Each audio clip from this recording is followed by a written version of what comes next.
Yeah, from now on, I'm asking for shares on everything. Oh yeah, for sure. Eventually, you won't have to ask. Yeah, it's tough too. Like I gotta, like, yeah, trying to, I don't know, like trying to ask for money and stuff as a politician and like. Oh my God, babies everywhere! There's babies everywhere. You have a problem.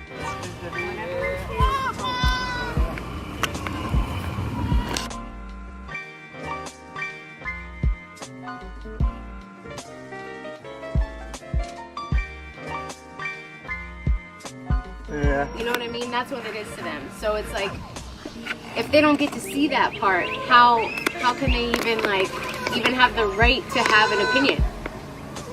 Yeah, but it's frustrating. Like with this comp plan thing, you know, they have the transition area that's set up to be A buffer. a transition between the suburban area and the rural area. Yeah.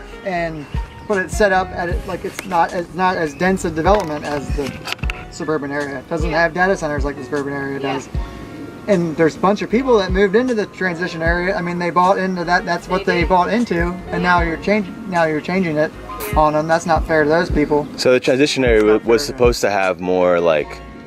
It's supposed to be in between. Like it's supposed to have more green space and all that kind of stuff. And it's also where Goose Creek goes through that, so it's like the water supply also. That's where it is. So Okay. it's like, okay, if farmers are building farms like I am, counting on the county saying what it does about wanting to preserve the rural West, we're counting on them actually meaning it and not weakening everything at every turn to be something that nobody wants. And it's about choosing what we want, and we all do have the right collectively to set our priorities and to set a framework.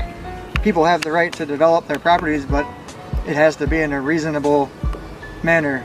Yeah. I can't build a skyscraper or a landfill right next to my neighbor. You know, you have a right for your neighbor not to impact you. It boils down to that basic principle. Yeah. So it has to be reasonable, but I think we're a long way from reasonable. Yeah. At this point. Anyway, they think that it has such a timeless charm, this area, but they think that means that it'll stay that way forever. Yeah. And they don't realize how fragile it is. Yeah. And that's what the people that are out here have seen what's been going on. They know how fragile it is. They know they're how very hard affected by it to keep a farm, and that's why they're freaking out. And the Eastern supervisors say that we're all overreacting, but we're not overreacting. We know what's going to happen if this current plan is adopted, or this draft plan is adopted. Yeah.